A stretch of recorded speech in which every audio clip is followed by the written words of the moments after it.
I find it ironic at the moment. It's interesting, isn't it? With the Olympic Games going on, it's like the world's at play. And I love sport and I love watching the Olympics. Those athletes are amazing. But while the world's at play, we also know the world's at war. And a lot of the bigger issues can be kind of overlooked because of like the party going on in Paris right now. And of course, governments are telling people to get out of Jordan. Why? Because, that is going to explode any day now with Israel and Iran. I mean, this is going to be World War III when it happens.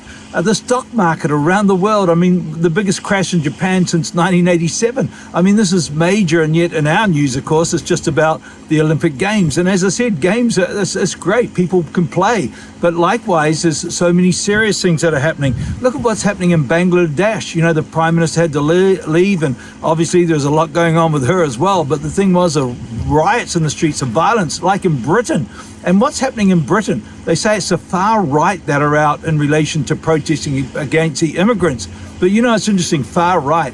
I'm not sure whether there's any Nazis or skinheads out there. I see just a lot of British people upset with what's happened with all the immigration. And, the UK's got problems. And what we're not seeing in our news, which I have seen in other news media, is that there's a lot of Islamic people out on the streets too. And they're fighting and protesting. And so, it's like the UK now is some big problems. And, we see not only Bangladesh, but New Caledonia, Haiti, but they're not even in the news now. And yet Myanmar, all these countries, they've got riots going on there, all kinds of things. And look at the USA.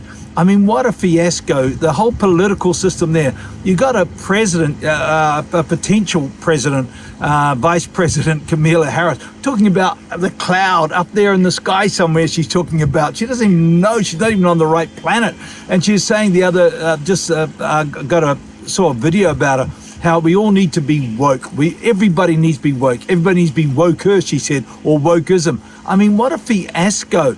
And as America goes, the world goes. And so the thing is, I just did a post, I had 4 posts actually, the sign of the times, 20 signs of the times.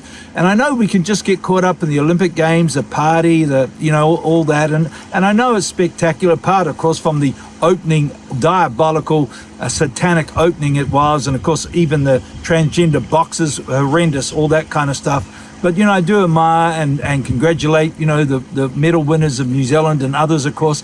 But, while all that's going on, there's some other issues that you and I need to be aware of because, this world's in trouble. But the good news, of course, is Jesus is going to come back. And that's what I'm hoping and praying for because it needs to happen sooner than later. So, hey, just wanted to share those thoughts with you and God bless you.